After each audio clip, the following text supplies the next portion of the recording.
Pretty exciting arrival today. This is the brand new Loupedeck. So I can't wait to get this bad boy opened.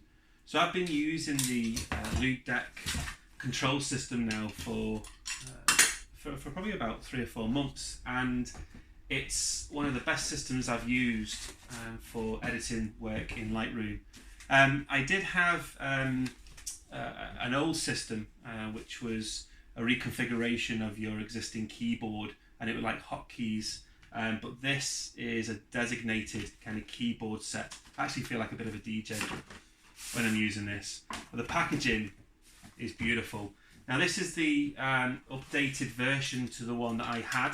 So Loupedeck have very kindly sent me the latest model to check out, because I've been so impressed with the first one, and it just looks beautiful. I mean, look at that. That looks far better.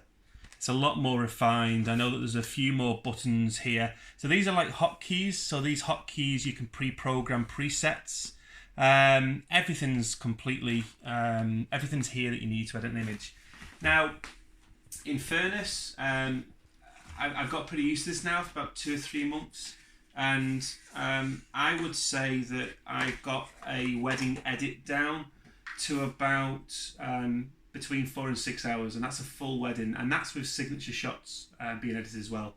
So for me, this has been an absolute lifesaver in terms of speeding up my workflow, and I can't wait to give this a test run now. Okay,